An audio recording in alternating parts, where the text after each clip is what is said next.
দুনিয়ার মানুষ, তুমি গুনাহ করতে করতে নিজের উপর জুলুম করে ফেলছো, নিজেকে শেষ করে দিয়েছো। এমন অবস্থা তুমি যদি খাঁটিভাবে তওবা করতে পারো, তুমি শুনিয়া রাখো, তুমি যতই গুনাহ করো না কেন, তোমার গুনাহ যদি আকাশ সমান হয়ে যায়, তোমার গুনাহ যদি সাগরের ফেনা পরিমাণ হয়ে যায়, তোমার গুনাহগুলো যদি পাহাড়ের সমান হয়ে যায়, তুমি যদি খাঁটিভাবে তওবা করতে পারো, তাহলে আমি আল্লাহ তাআলা মুহূর্তের মাধ্যমে তোমার সমস্ত গুনাহ মাফ করিয়া দিব। যখন এই আয়াত নাজিল হয়, সাহাবায়ে কেরামের মধ্যে একটা আনন্দ শুরু হয়ে যায়। এক সাহাবী আরেক সাহাবীকে ধরে বলে, ভাই তোমারও কিসমত ভালো, আমারও কিসমত ভালো। কিভাবে কিসমত ভালো? কিসমত ভালো এইভাবে যে আমরা মুসলমান হওয়ার আগে অনেক গুনাহ করছিলাম, এখন মুসলমান হয়েছি, কিন্তু ভিতরে একটা ভয়, না জেনে আল্লাহ তাআলা ওই গুনার কারণে আমাদেরকে ধরে ফেলে কিনা, ওই গুনার কারণে আল্লাহ তাআলা আমাদেরকে জাহান্নামের মধ্যে নিক্ষেপ করে কিনা।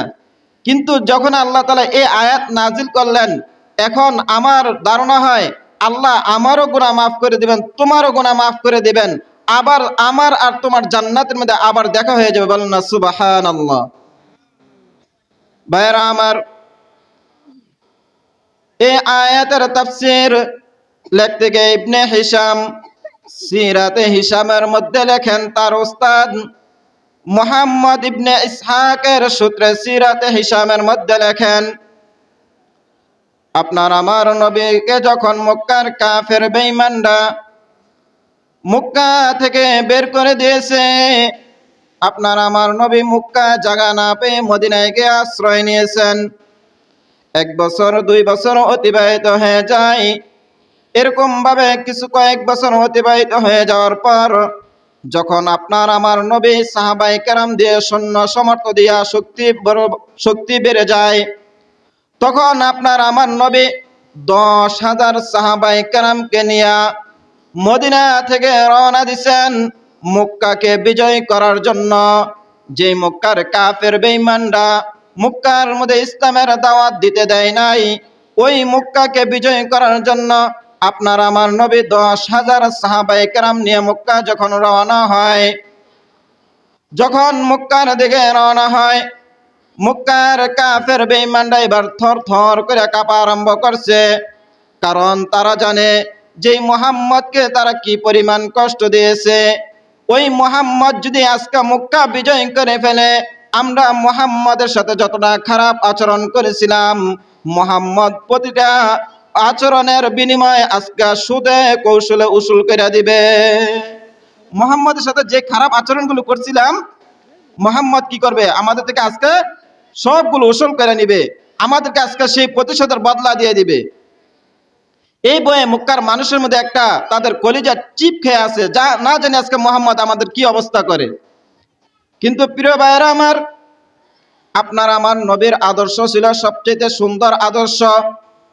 আপনার আমার নবী যখন মক্কা গেলেন, মক্কা গিয়ে বাইতুল্লাহর সামনে দাঁড়াইয়া মক্কার মানুষদেরকে ডাকতে বললেন, হে মক্কাবাসী মানুষ, তোমরা আমাকে আমার সাথে অনেক খারাপ আচরণ করেছ, এমনকি আমার মাতৃভূমির মধ্যে তোমরা আমাকে থাকতে দাও নাই, আমাকে আমার মাতৃভূমি থেকে তাড়ায় দিয়েছ, আমার কলেজের টুকরা জয়নাবকে ওটের পিঠ থেকে ফালাইয়া তোমরা মারধর করেছ, আমার জামাই আলীকে তোমরা মারধর করেছ, আমার জামাই উসমানকে তোমরা মারধর করেছ। কিন্তু মক্কাবাসী শুনিয়া রাখো, আজ আমি একটারও প্রতিশোধ নিব না, বরং আমি আজকে ঘোষণা দিতেছি, মক্কার মধ্যে যত মুসলমান ব্যতীত অন্য ধর্ম আছে সবাইকে আমি নিঃশর্তে ক্ষমা করিয়া দিলাম। যখন আপনার আমার নবী ক্ষমার ঘোষণা দিলেন, মক্কার কাফের বেঈমানরা আপনার আমার নবীর এই উত্তম আদর্শ দেখে তারা সাথে সাথে কালিমা পড়ে মুসলমান হয়ে যায়। বলেন না সুবহানাল্লাহ। প্রিয় ভাইরা আমার, এমন সময় মক্কার কাফের বেঈমানদের মধ্যে থেকে একজন কাফের ছিল, তার নাম ছিল ওয়াহশী। সে কাপড় চোপড় গুছাইতেছে, গাট্টি গোল করতেছে। মক্কার অন্যান্য মানুষ বলে, ওয়াহশী তুমি কেন কাপড় গুল করো, কেন ব্যাগ গুছাইতেছ? ওয়াহশী বলে, তোমরা কি জানো না মুহাম্মদ 10,000 সৈন্য নিয়ে আজকে মক্কা প্রবেশ করেছে। মুহাম্মদ যদি আমি ওয়াহশীকে দেখতে পাই, আমাকে জনমে আস্থা রাখবে না, আমাকে জেতা মাটির নিচে পুঁতে ফেলবে। মুহাম্মদের হাত থেকে বাঁচার জন্য আমি মক্কা ছাড়ার জন্য ইচ্ছা করেছি। মক্কার বাসীরা ডাকতে বলে, ওয়াহশী তুমি মুহাম্মদের উদারতা দেখো নাই, মুহাম্মদের ভালো ব্যবহার দেখো নাই। যে মুহাম্মদের সাথে আমরা এত খারাপ আচরণ করেছি, ওই মুহাম্মদ আমাদের থেকে কোনো প্রতিশোধ নেয় নাই, বরং বিনা শর্তে আমাদেরকে মাফ করে দিয়েছে।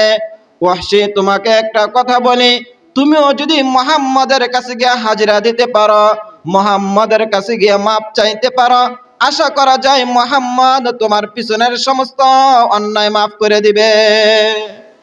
ওয়াহশী বলে, না না, তোমাদের গুনাহ আর আমার অন্যায় এক নয়। মক্কার বাসীরা বলল, তুমি আবার কেমন অন্যায় করছো যে মুহাম্মদ তোমাকে মাফ করবে না? ওয়াহশী বলেন যে তোমরা তো মুহাম্মদের সাথে সাধারণ অন্যায় করছো, এই জন্য মাফ করে দিয়েছে। আমি সাধারণ অন্যায় করি নাই, আমি মুহাম্মদের চাচা হামজা রাদিয়াল্লাহু তাআলা আনহুকে নিজ হাতে হত্যা করেছি, তার কলিজা ছিঁড়ে বের করে আমি দাঁত দ্বারা চর্বণ করেছি। মুহাম্মদ সাল্লাল্লাহু আলাইহি সাল্লাম এই দৃশ্যটা দেখছে, এই করুণ দৃশ্যটা দেখছে। মুহাম্মদের দৃশ্য স্মৃতি থেকে এই করুণ দৃশ্য কোনোদিন মুছতে পারে না, যে তার চাচার এই করুণ হত্যার কাহিনী কোনোদিন মুহাম্মদ ভুলতে পারে না, অথবা আমাকে মাফ করবে না। মক্কার বাসী মানুষরা ডাকতে বললেন, ওয়াহশী তুমি মুহাম্মদের উদারতা ব্যাপারে কিছুই জানো না। তুমি যতই অন্যায় করো না কেন, তুমি যদি একবার গিয়ে মুহাম্মদের কাছে মাপ চাইতে পারো, আমাদের দিল সাক্ষী দিচ্ছে মুহাম্মদ তোমাকে বিনা শর্তে মাফ করে দিবে। যখন মানুষের পিড়াপিড়ি শুরু হয়ে গেছে, ওয়াহশী এক পর্যায়ে রাজি হয়ে যায়। রাজি হইয়া এক কদম সামনে দেয়, 2 কদম পিছনে দেয়। এমন করতে করতে আপনার আমার নবীর সামনে এসে উপস্থিত। আপনার আমার নবীকে সালাম দেয়, আসসালাতু আসসালামু আলাইকা ইয়া রাসূলুল্লাহ। আপনার আমার নবী সালামের উত্তর নিয়ে বলে, মান আনতা, তুমি কে? ওয়াহশী বলেন, আনা ওয়াহশী। ইয়া রাসূলুল্লাহ, আমি হলাম ওয়াহশী। আল্লাহর হাবিব বলেন, কোন ওয়াহশী? ওয়াহশী বলেন, ইয়া রাসূলুল্লাহ, আপনার চাচার হত্যার আসামি সেই ওয়াহশী হলাম আমি। আল্লাহর হাবিব বলেন, ওয়াহশী তুমি আমার চাচাকে হত্যা করছো? কয়, হ্যাঁ ইয়া রাসূলুল্লাহ, আমি আপনার চাচাকে হত্যা করছি। কয়, তাহলে তুমি কেন আসছো? ওয়াহশী বলেন, ইয়া রাসূলুল্লাহ, আতাইতুকা ইয়া রাসূলুল্লাহ উরিদু আন মুসলিম। ইয়া রাসূলুল্লাহ, আমি আপনার কাছে মাপ চাওয়ার জন্য এসেছি। আপনি যদি আমাকে মাফ করে দেন, তাহলে আমি নগদ কালিমা পড়ে মুসলমান হয়ে যাইব। আল্লাহর হাবিব, তুমি মুসলমান হইবা? কয়, হ্যাঁ ইয়া রাসূলুল্লাহ, আমি মুসলমান হয়ে যাইব। আল্লাহর হাবিব বলেন, ঠিক আছে, তোমাকে মাফ করে দিলাম। যখন মাফ করে দিছে, এখন রসুল বলেন, ওয়াহশী তোমাকে তো আমি সব মাফ করে দিছি, এখন মুসলমান হও। ওয়াহশী বলেন, না না ইয়া রাসূলুল্লাহ, আমি মুসলমান হইব না। আল্লাহর হাবিব বলেন, কেন ওয়াহশী মুসলমান হইবে না? ওয়াহশী বলেন, ইয়া রাসূলুল্লাহ, আমি ততক্ষণ পর্যন্ত মুসলমান হইব না যতক্ষণ পর্যন্ত আল্লাহ তাআলা কোরআনের ভাষায় আমার পিছনের সমস্ত গুনাহ মাফ করে দিয়েছেন, এই কথা যতক্ষণ পর্যন্ত আল্লাহ কোরআনের ভাষা না জানাইবে, ততক্ষণ পর্যন্ত আমি মুসলমান হইব না। দেখেন, অন্যায় করছে, আবার এসে কি হলো, রসুলকে শর্ত চাপাই দিচ্ছে, ইয়া রাসূলুল্লাহ, যতক্ষণ পর্যন্ত আল্লাহ জিবরাইলের মাধ্যমে আমার পিছনের সমস্ত গুনাহ মাফ না করছে, এই ঘোষণা আল্লাহ যতক্ষণ পর্যন্ত না দিবে, আর এই ঘোষণা যতক্ষণ পর্যন্ত আমার নিজ কানে না শুনবো, ততক্ষণ আমি কালিমা পড়ে মুসলমান হইব না। আল্লাহর হাবিব বলেন, তাই? কাহা। আল্লাহর হাবিব বলেন, তাহলে তুমি শোনো, আল্লাহ তাআলা কোরআনের মধ্যে বলতেছেন, قال الله تعالى في كلامه المجيد والذين لا يدعون مع الله إلها آخر ولا يقتلون النفس التي নাফসাল্লাতী হারামাল্লাহু ইল্লা বিল হাক্কি ওয়া লা ইয়াজনুন। আল্লাহর হাবিব বলেন, আল্লাহ তাআলা জানায় দিয়েছে, ও দুনিয়ার মানুষ, ও ওয়াহশী, যার ভিতরে তিনটা গুনাহ থাকবে না আল্লাহ তাআলা তাকে বিনা হিসাবে মাফ করে দিবেন। এক নাম্বার, যে আল্লাহর সাথে কাউকে শরীক করবে না। দ্বিতীয় নাম্বার, যে অন্যায়ভাবে কাউকে হত্যা করবে না। তৃতীয় নাম্বার, যে জিনা করবে না। এই তিনটা গুনাহ যার ভিতরে না থাকবে আল্লাহ তাআলা তাদেরকে বিনা হিসাবে মাফ করে দিবেন। ওয়াহশী, মুসলমান হইবা? ওয়াহশী বলেন, না না ইয়া রাসূলুল্লাহ, আমি মুসলমান হইব না। ওয়াহশী, আল্লাহর হাবিব বলেন, কেন ওয়াহশী তুমি মুসলমান হইবা না? ওয়াহশী ডাকতে বলে, ইন্নী আশরাকতু বিল্লাহি ওয়া কাতালতু নাফসাল্লাতী হারামাল্লাহু ইল্লা বিল হক ওয়া যানাইতু ইয়া রাসূলুল্লাহ। ওয়াহশী বলেন, ওগো আল্লাহর হাবিব, আল্লাহ বলছেন যারা আল্লাহর সাথে কাউকে শরীক করবে না, অন্যায়ভাবে কাউকে হত্যা করবে না, জিনা করবে না, এই তিনটা গুনাহ যে না করবে তাকে আল্লাহ মাফ করে দিবেন। ওগো আল্লাহর হাবিব, আপনি তো জানেন, ইন্নী আশরাকতু বিল্লাহ, আমি আল্লাহর সাথে শরীক করে আছি। ওয়া কাতালতু নাফসাল্লাতী হারামাল্লাহু ইল্লা বিল হক, অন্যায়ভাবে আমি কত মানুষ হত্যা করেছি আমার জানা নাই, এমনকি আমি আপনার চাচাকেও হত্যা করেছি। ওয়া জানাইতু ইয়া রাসূলুল্লাহ, আর কত জিনা করছি ইয়া রাসূলুল্লাহ, আমার জানা নাই। অতএব যেহেতু আল্লাহ তাআলা বলছেন এই তিনটা গুনাহ যার ভিতরে থাকবে তাকে মাফ করবে না, আমার ভিতরে তো এই তিনটা গুনাহ রয়ে গেছে, অতএব আল্লাহ যেহেতু আমাকে মাফ করবে না, আমি মুসলমান হইব না। আল্লাহর হাবিব ডাকতে বলেন, ওয়াহশী যাও না, দাঁড়াও। আল্লাহর হাবিব বলেন, ওয়াহশী, আল্লাহর দ্বিতীয় ফয়সালাটা শুনে যাও। আল্লাহর দ্বিতীয় ফয়সালা কি? আল্লাহর হাবিব বলেন, ইল্লা মান তাবা ওয়া আমানা ওয়া আমিলা আমালান সালিহান ফাউলাইকা ইউবাদদিলুল্লাহু সাইয়্যাতিহিম হাসানাত ওয়া কানাল্লাহু গফুরার রহিমা। ওয়াহশী, আল্লাহ জানায় দিয়েছে যারা গুনাহ করার পর নতুন ভাবে তওবা করবে, শরীক করার পর আল্লাহর সাথে অংশীদার করার পর নতুন ভাবে ঈমান আনবে, তারপর নেক কাজ করবে, যারা গুনাহ করার পর তওবা করবে, আল্লাহর সাথে অংশীদার করার পর নতুন ভাবে ঈমান এনে নেক কাজ করবে, আল্লাহ তাআলা তাদের পিছনের সমস্ত গুনাহ মাফ করে দিবেন। শুধু মাফ নয়, ফাউলাইকা ইউবাদদিলুল্লাহু সাইয়্যাতিহিম হাসানাত, আল্লাহ তাআলা তাদের পিছনের গুনাহগুলো নেকের দ্বারা পরিবর্তন করে দিবে। বলেন না সুবহানাল্লাহ। কোন বান্দা যদি কি করে, গুনাহ করার পর তওবা করে নেক আমল করে, আল্লাহ তার পিছনের গুনাহগুলো শুধু মাফ করবে না, গুনাহগুলো নেকের দ্বারা পরিবর্তন করে দেবে। বলেন না সুবহানাল্লাহ। এবার আল্লাহর হাবিব বলতেছেন, ওয়াহশী মুসলমান হইবা? ওয়াহশী বলেন, না না ইয়া রাসূলুল্লাহ, আমি মুসলমান হইব না। আল্লাহর হাবিব বলেন, কেন ওয়াহশী তুমি মুসলমান হইবা না? ওয়াহশী বলেন, ইয়া রাসূলুল্লাহ, এখন আল্লাহ একটা শর্ত দিয়ে দিয়েছেন। কি শর্ত? আল্লাহ বলছেন যারা গুনাহ করছো, গুনাহ করার পর তওবা করো, আর যারা শিরিক করছো, শিরিক করার পর আবার নতুন করে ঈমান আনার পর নেক কর্ম যদি করতে পারো, তাহলে আমি তোমাদের পিছনের সমস্ত গুনাহ মাফ করে দিব। ইয়া রাসূলুল্লাহ, আমি এতদিন আল্লাহর সাথে শরীক করেছি, নতুন করে ঈমান আনার পর আমি হায়াত যদি না পাই তাহলে নেক আমল করতে পারবো না।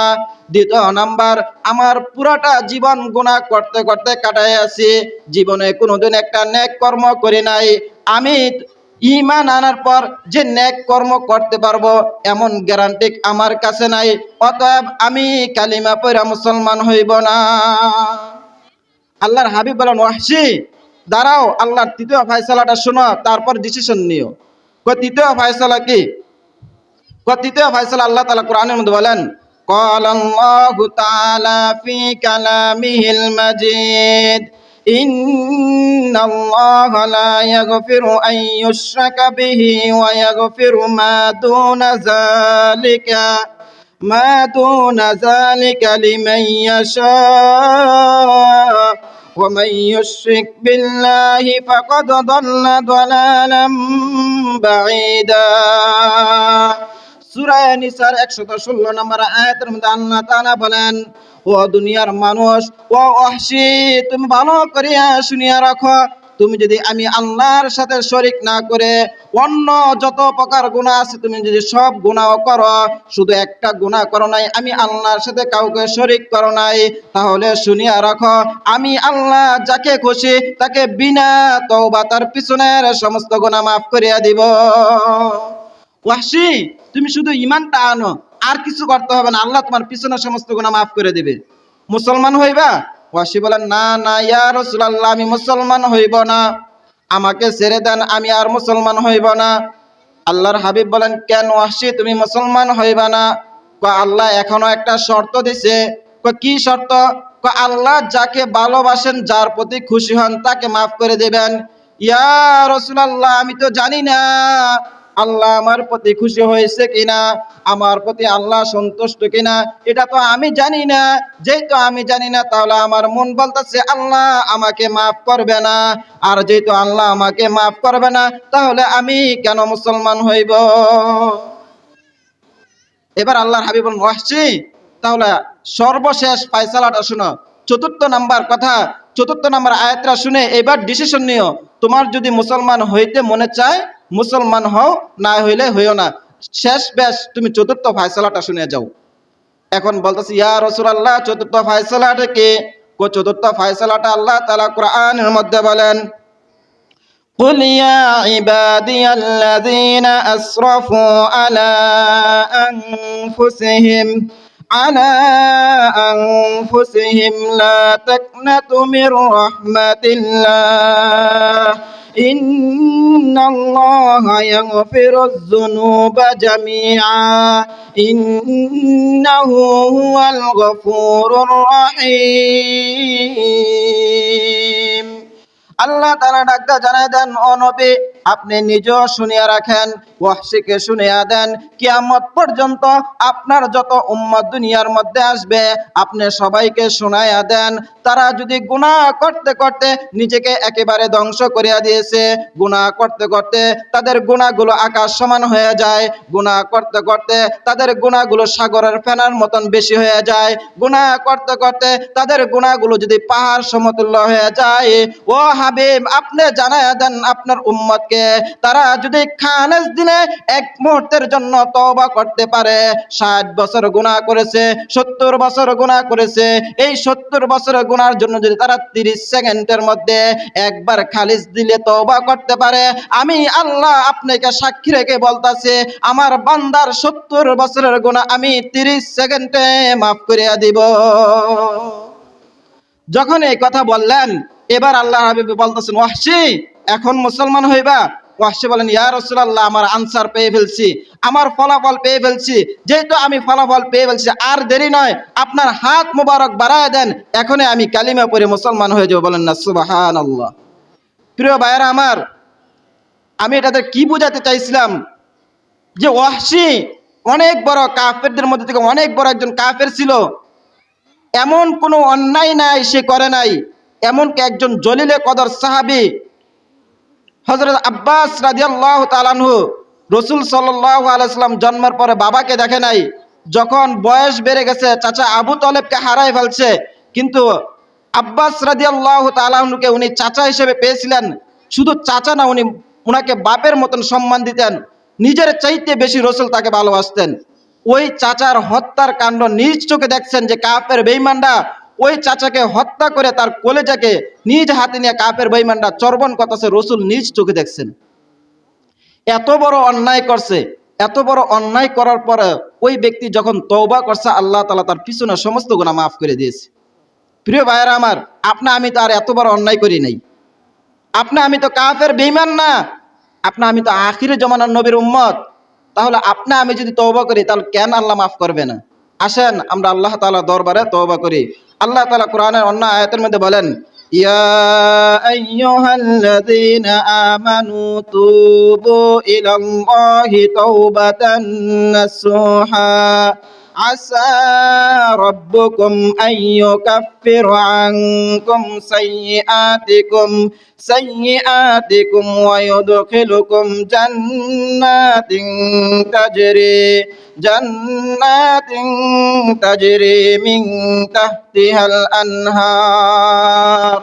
আল্লাহ বলেন, হে দুনিয়ার মানুষ, তোমরা খাঁটিভাবে তওবা করো। যদি খাঁটিভাবে তওবা করতে পারো, আমি তোমাদের পিছনের সমস্ত গুনাহ মাফ করে দেব। কেমন খাঁটিভাবে তওবা করব? কিতাবের মধ্যে লেখেন, হযরত সালাবাতুল আনসারী রাদিয়াল্লাহু তাআলা আনহু, হযরত সালাবাতুল আনসারী রাদিয়াল্লাহু তাআলা আনহু, তার একজন ধর্মীয় ভাই ছিল সাইদ ইবনে আব্দুর রহমান। দুইজন ধর্মীয় ভাই। আল্লাহর হাবিব সাল্লাল্লাহু আলাইহি ওয়াসাল্লাম তাবুক যুদ্ধের সময় সাহাবায়ে কেরামের মধ্যে ঘোষণা দিয়ে দিলেন, ও সাহাবায়ে কেরাম, আর ঘরে বসে থাকার সময় নাই, চলো তাবুক যুদ্ধের মধ্যে যাইতে হবে। এমন সময় সাইদ ইবনে আব্দুর রহমান ঘরের মধ্যে এসে তার ভাই সালাবা আনসারীর সাথে পরামর্শ করে বলে, ভাই, আমরা যদি দোনো ভাই যুদ্ধের ময়দানে চলে যাই, তাহলে ঘর কে দেখবে? আমাদের বিবিদেরকে কে দেখবে? আমাদের সন্তানদেরকে কে দেখবে? একটা কাজ করি, আমি যুদ্ধের ময়দানে চলে যাই, আর সালাবা ভাই, তুমি ঘরের মধ্যে থেকে যাও। তুমি ঘর দেখাশোনা করো, বিবিদেরকে দেখাশোনা করো, সন্তানদেরকে দেখাশোনা করো। আমি রাসূলের সাথে যুদ্ধ করার জন্য যুদ্ধের ময়দানে চলে যাই। এই কথা বলে সাইদ ইবনে আব্দুর রহমান যুদ্ধের ময়দানে চলে যায় রাসূলের সাথে। আর এদিক দিয়ে সালাবা রাদিয়াল্লাহু তাআলা আনহু ঘরের মধ্যে বসে বসে কাজ করতেছেন। একদিন শয়তান তাকে ধোঁকা দিল, ও সালাবা, তুমি ঘরের মধ্যে বসে বসে কাজ করো, অথচ তোমার ভাইয়ের স্ত্রী সাইদ ইবনে আব্দুর রহমানের স্ত্রী পরম সুন্দরী, একবার পর্দাটা উঠাইয়া তার দিকে একটু দেখো। শয়তানের কথা শুনে, শয়তানের ধোঁকা শুনে সালাবা নিজেকে স্থির রাখতে পারে নাই। উনি কি করলেন? পর্দাটা একটু সরাইলেন। সরাইয়া দেখে ঘরের মধ্যে সাইদ ইবনে আব্দুর রহমানের স্ত্রী বসে আছে, পরম সুন্দরী। এত সুন্দর যে সুন্দর দেখে উনি আর নিজেকে স্থির রাখতে পারে নাই। দৌড় দিয়ে গিয়া সাইদ ইবনে আব্দুর রহমানের স্ত্রীর হাতের মধ্যে হাত দিয়ে ফেলে। শুধু এতটুকু করছে, হাত দিছে, আর কিছু করে নাই। প্রিয় ভাইয়েরা আমার, সালাবা যখন সাইদ ইবনে আব্দুর রহমানের স্ত্রীর গায়ের মধ্যে হাত দিয়া দেয়, এমন সময় সাইদ ইবনে আব্দুর রহমানের স্ত্রী সালাবাকে ডাকতে বলে, ইত্তাকিল্লাহ ইয়া সালাবা, হে সালাবা, তুমি আল্লাহকে ভয় করো। তুমি না আল্লাহর হাবিবের সাহাবী, তুমি তোমার ভাইয়ের আমানত কিভাবে পাল্লা নষ্ট করতা? তোমার কি আল্লাহর ভয় জাগে না? শুধু এতটুক কথা বলছে, এতটুক কথা বলতে দেরি, সালাবার ভিতরে আল্লাহর ভয় আসতে দেরি নয়। সালাবা ওই মহিলার হাত ছেড়ে দিয়ে জংলার দিকে একটা দৌড় দেয়। জংলায় সাজদা পড়ে আল্লাহর কাছে কাঁদে, আয় আল্লাহ, তুমি আমার রব, আমি তোমার গোলাম, আমি নিজের উপর জুলুম করে ফেলছি, শয়তানের ধোঁকা ফেলে ভাইয়ের আমানত নষ্ট করে ফেলছি, ভাইয়ের স্ত্রী গায়ে হাত দিয়ে ফেলছি। আল্লাহ, তুমি যদি মাফ না করো, আমার কেউ মাফ করনেওয়ালা নাই। আল্লাহ, দয়া করে তুমি আমাকে মাফ করে দাও। এরকম সেজদার মধ্যে পড়ে জংলার মধ্যে সালাবা রাদিয়াল্লাহু তাআলা আনহু কান্না করতেছে। একদিন, দুই দিন, তিন দিনের মাথায় রাসূল সাল্লাল্লাহু আলাইহি ওয়াসাল্লাম যুদ্ধ শেষ করিয়া তাবুক থেকে যুদ্ধ শেষ করিয়া বাড়িতে ফিরে আসে। ভাইরা আমার, যখন রাসূল সাল্লাল্লাহু আলাইহি ওয়াসাল্লাম মদিনা ফিরে, প্রত্যেকটা সাহাবী তার যার যার ঘরের মধ্যে চলে যায়। সাইদ ইবনে আব্দুর রহমান রাদিয়াল্লাহু তাআলা আনহু উনি ওনার বাড়িতে চলে এসে সবার সাথে কথা বলে, কিন্তু সালাবাকে দেখতে পায় না। বিবিকে ডাকতে বলে, বিবি, আমার ভাই সালাবা কোথায়? তাকে তো আমি দেখতে পাইতেছি না। বিবি ডাকতে বলে, ও সাইদ ইবনে আব্দুর রহমান, তোমার ভাই তোমার আমানত ঠিক রাখতে পারে নাই, যার কারণে সে আমার হাতে ধরে ফেলছিল। আমি তাকে বলছিলাম, ইত্তাকিল্লাহ ইয়া সালাবা, হে সালাবা, তুমি আল্লাহকে ভয় করো। এই কথাটা বলার পর তোমার ভাই জঙ্গলার দিকে একটা দৌড় দিয়েছে, কোথায় গেছে আমি জানি না। তোমার ভাইকে যদি তুমি পেতে চাও, যাও জঙ্গলায় গিয়ে তালাশ করো। এমন সময় সাঈদ ইবনে আব্দুর রহমান রাদিয়াল্লাহু তাআলা আনহু আর সালাবার একটা মেয়ে ছিল খিনসা রাদিয়াল্লাহু তাআলা আনহা, দুইজন রাসূল সাল্লাল্লাহু সালাবাকে তালাশ করার জন্য জঙ্গলার মধ্যে চলে যায়। প্রিয় ভাইয়েরা আমার, জঙ্গলার মধ্যে খুঁজতে খুঁজতে গিয়া দেখে সাজদার মধ্যে সালাবা পড়িয়া কান্না করতেছে। সাঈদ ইবনে আব্দুর রহমান ডাকতে বলে, সালাবা ভাই আর কান্না করতে হবে না, আর কান্না করতে হবে না। আমার মন বলছে আল্লাহ তোমার পিছনের গুনাহ খাতা মাফ করে দিয়েছে, চলো এবার বাড়িতে যাই। সালাবা ডাকতে বলে, ভাই আমি তোমার আমানত ঠিক রাখতে পারি নাই, আমাকে মাফ করে দিও। সাঈদ ইবনে আব্দুর রহমান ডাকতে বলে, ভাই সালাবা আমি তোমাকে আগে থেকে মাফ করে দিয়েছি, আর কান্না করে না, চলো বাড়িতে মধ্যে যাই। সালাবা ডাকতে বলেন, ও ভাই সাঈদ, আমাকে যদি বাড়িতে নিতে চাও তাহলে আমার হাতের মধ্যে, আমার গলার মধ্যে রশি পেঁচাইয়া এমন ভাবে টেনে হেঁচড়ায় আমাকে মদিনা নিবা, যাতে করে মদিনার মানুষ দেখলে মনে করে আমি একজন আসামি। আমাকে এরকম ভাবে টেনে যদি মদিনা নিতে পারো তাহলে আমি যাব, অন্যথা যাইব না। এখন সাঈদ ইবনে আব্দুর রহমান আর খিনসা রাদিয়াল্লাহু তাআলা আনহা দুইজন সালাবার গলার মধ্যে এবং হাতের মধ্যে ভেরি পরাইয়া তাকে টেনে হেঁচড়ায় বাড়ির সামনে নিয়ে যায়। যখনই বাড়ির সামনে নিয়ে যায়, বাড়িতে ঢুকবে এমন সময় সালাবা ডাকতে বলে, সাঈদ ইবনে আব্দুর রহমান ভাই, আমাকে বাড়িতে নেওয়ার আগে আগে সর্বপ্রথম আবু বকরের কাছে নিয়ে যাও। আমি আবু বকরের কাছে জিজ্ঞাসা করতে চাই আমার মতন নাফরমানকে আল্লাহ তাআলা মাফ করবে কিনা। এই কথা বলার পর সাঈদ ইবনে আব্দুর রহমান সালাবাকে হাত পায়ে বেরি পরাইয়া আবু বকরের দরবারে নিয়ে যায়। আবু বকরের কাছে পুরা ঘটনা খুলে বলার পর আবু বকর ডাকতে বলে, এ সালাবা, মাফ করা না করাটা আল্লাহর ব্যাপার, তোমার মতন নাফরমান আমার বাড়িতে জায়গা নাই, আমার সামনে জায়গা নাই, যাও যাও তুমি আমার বাড়ি থেকে বের হয়ে যাও। এই কথা বলে সালাবাকে আবু বকরের বাড়ি থেকে তাড়াইয়া দেয়। যখন সালাবা আবু বকরের বাড়ি থেকে চলে আসে, এমন সময় সাঈদ ইবনে আব্দুর রহমানকে ডাকতে বলে, ও সাঈদ ইবনে আব্দুর রহমান ভাই আমার, আবু বকর আমাকে তাড়াইয়া দিতে পারে, আশা করি উমর আমাকে তাড়াইয়া দিবে না, আমাকে উমরের বাড়িতে নিয়ে যাও। উমরের বাড়িতে যখন নিয়ে যাওয়া হয়, উমরকে যখন পুরা ঘটনা খুলে বলা হয়, উমরও ডাকতে বলে, ও সালাবা, মাফ করা না করা আল্লাহর ব্যাপার, তোমার মতন নাফরমান আমার বাড়িতে জায়গা নাই, যাও যাও আমার বাড়ি থেকে বের হয়ে যাও। যখন বাড়ি থেকে বের করে দিলেন, এমন সময় সালাবা ডাকতে বলে, ও সাঈদ ভাই আমার, আবু বকর বের করে দিতে পারে, উমর বের করে দিতে পারে, আমার আশা আলী বের করে দিবে না, আমাকে আলীর দরবারে নিয়ে যাও। যখন আলীর দরবারে নিয়ে যাওয়া হইল, আলীও ডাকতে বলে, হে সালাবা, মাফ করা না করাটা আল্লাহর ব্যাপার, আমার কাছে তোমার মতন নাফরমানের জায়গা নাই, যাও যাও আমার বাড়ি থেকে তুমি বের হয়ে যাও। আবু বকর তারায় দিল, উমর তারায় দিল, আলীও তারায় দিল। এখন সালাবা কাঁদে আর বলে, ভাই আমার, আবু বকর তারায় দিতে পারে, আলী তারায় দিতে পারে, উমর তারায় দিতে পারে, কিন্তু আমার দৃঢ় বিশ্বাস রহমাতাল লিল আলামিন আমাকে কোনোদিন তারায় দিবে না, আমাকে রহমাতাল লিল আলামিনের কাছে নিয়ে যাও।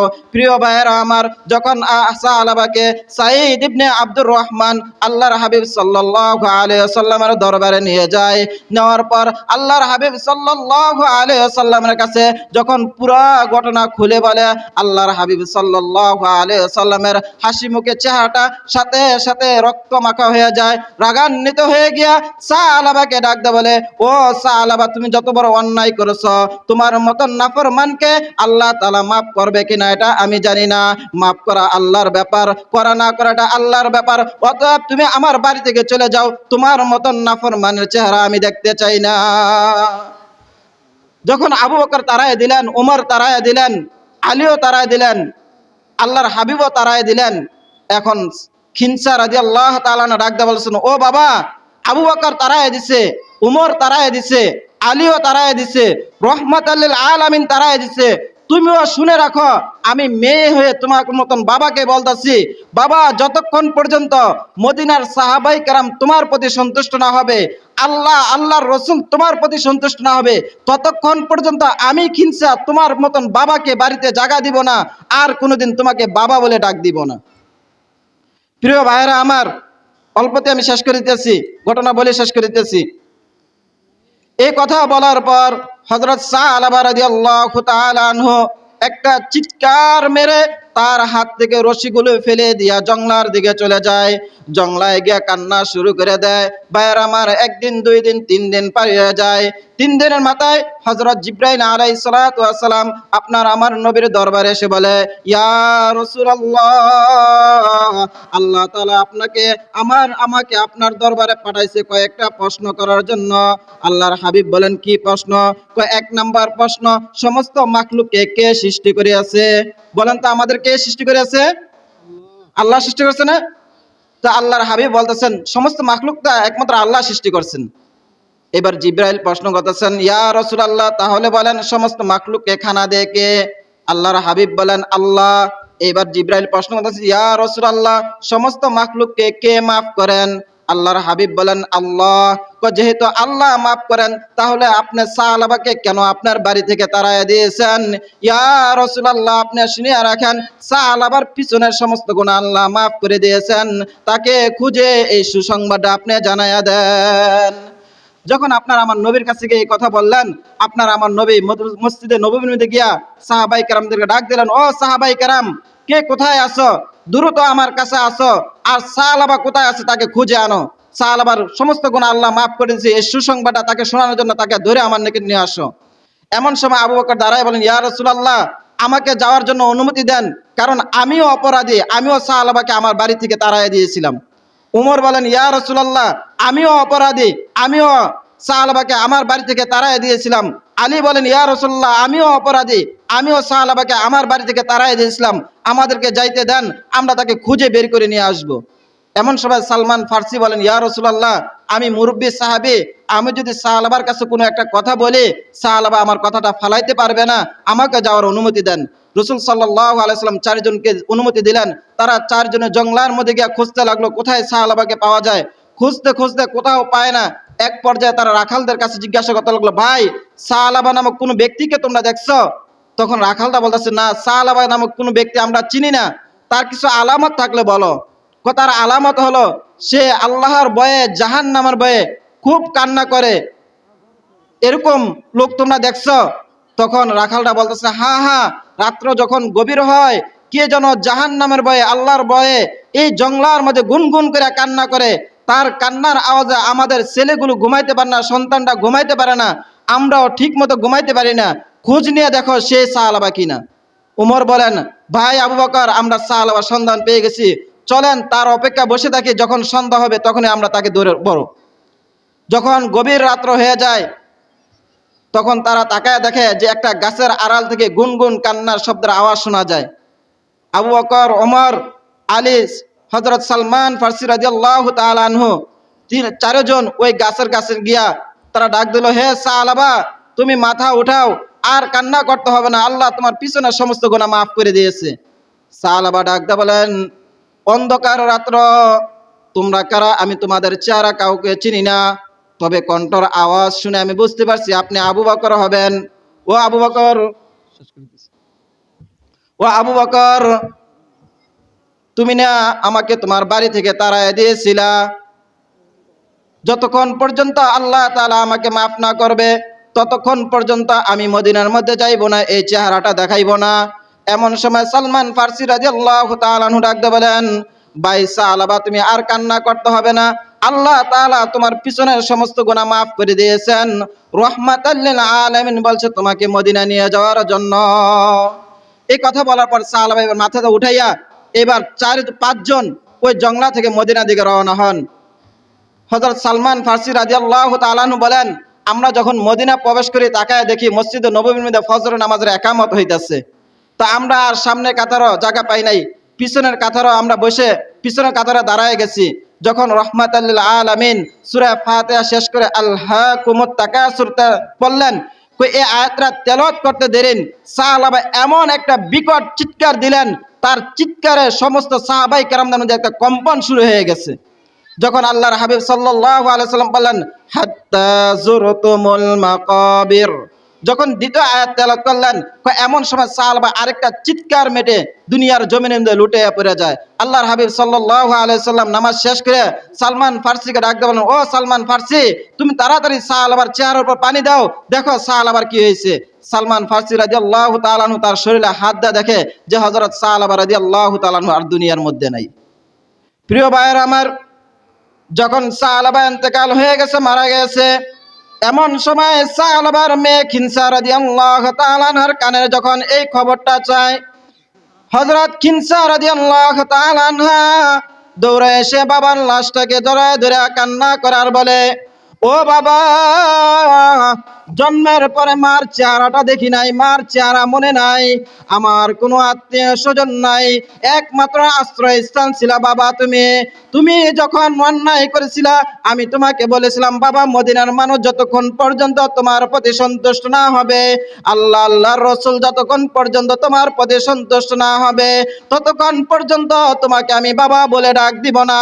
ও বাবা, তুমি তো রহমাতুল লিল আলামিনকে সন্তুষ্ট করে ফেলছো, আল্লাহ তোমার প্রতি সন্তুষ্ট হয়ে গেছে, মদিনার মানুষগুলো তোমার প্রতি সন্তুষ্ট হয়ে গেছে, কিন্তু আমি খিনসা বাবা বলে ডাক দেওয়ার মতন আর কাউকে খুঁজে পাইতেছি না।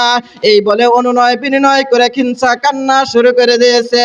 খিনসার কান্না দেখে আবু বকর চোখের পানি রাখতে পারে না, উমর চোখের পানি রাখতে পারে না, আলী ওসমান চোখের পানি রাখতে পারে না, এমনকি রহমাতুল লিল আলামিন চোখের পানিগুলো ছেড়ে দিয়া খিনসাকে জড়ায় ধরে বলে, ও খিনসা, তুমি আর একটা চিৎকার দিও না, তুমি যদি একটা চিৎকার দাও আমি রহমাতুল লিল আলামিনের কলিজা আঘাত করে, আমি রহমাতুল লিল আলামিন সহ্য করতে পারি না, তুমি একটা চিৎকারও দিও না, তুমি শুনে রাখো আজ থেকে আমি মুহাম্মদুর রাসূলুল্লাহ তোমার মতন খিনসার বাবা হয়ে গেলাম। বলেন না সুবহানাল্লাহ। রাসূল সাল্লাল্লাহু আলাইহি সাল্লাম এবার সাহাবায়ে কেরামদেরকে বললেন, ও সাহাবায়ে কেরাম, দ্রুত আমার সাহাবীর কাফন দাফনের জানাজার ব্যবস্থা করো। যখন জানাজার ব্যবস্থা হয়ে যায়, হযরত ওমর রাদিয়াল্লাহু তাআলা আনহু বলেন, আমরা জানাজা পড়ার জন্য যখন যাই তখন তাকায় দেখি রহমাতুল লিল আলামিন পায়ের আঙ্গুলের উপর ভর দিয়ে দিয়ে হাঁটে, পুরা পা জমিনে ফালায় না। আমি রহমাতুল লিল আলামিনকে বললাম, ইয়া রাসূলুল্লাহ, আপনি পুরা পায়ের ভর কেন দেন না? আপনার যেভাবে আঙ্গুলের উপর হাঁটতেছেন এত তো আপনার কষ্ট হইতেছে।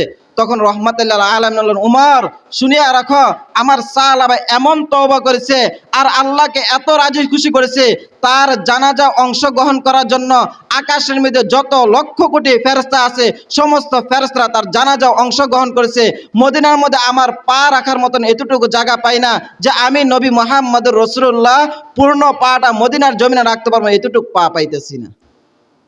প্রিয় ভাইয়েরা আমার, আমি বুঝাতে চাইছিলাম যে সাহাবা রাদিয়াল্লাহু তাআলার মতন যদি আমিও খাঁটি তওবা করতে পারি, তাহলে আল্লাহ তাআলা আপনার আমার পিছনের সমস্ত গুনাহ মাফ করে দিবে। আসেন আমরা কি করে আল্লাহ তাআলার দরবারে খাঁটি তওবা করি। খাঁটি তওবা করলে লাভ কি? আল্লাহর হাবিব সাল্লাল্লাহু আলাইহি সাল্লাম বলেন, আত-তাইবু মিনাজ যামবি কামান লা যামবা লাহু, যে ব্যক্তি খাঁটি তওবা করবে, একটা বাচ্চা যেরকম মার পেট থেকে ভূমিষ্ঠ হলে নিষ্পাপ, তার আমলনামা কোনো গুনাহ থাকে না, কোনো ব্যক্তি যদি খাঁটি তওবা করে আল্লাহ তাআলা তার পিছনের সমস্ত গুনাহ মাফ করে দিবে। শুধু মাফ না, ফা উলাইকা ইউবাদদিলুল্লাহু সাইয়্যাতিহিম হাসানাত, আল্লাহ বলেন যে শুধু আমি মাফ করব না, তোমার পিছনের গোনাহগুলো আমি নেকের দ্বারা পরিবর্তন করে দেব। বলেন না সুবহানাল্লাহ। আল্লাহ তাআলা আমাদের সবাইকে খাঁটি তওবা করার তৌফিক দান করুক। সকলে বলেন আমিন। যে কথাগুলো বললাম এই কথাগুলো আমাকে এবং আপনাদের সবাইকে আমল করার তৌফিক দান করুক।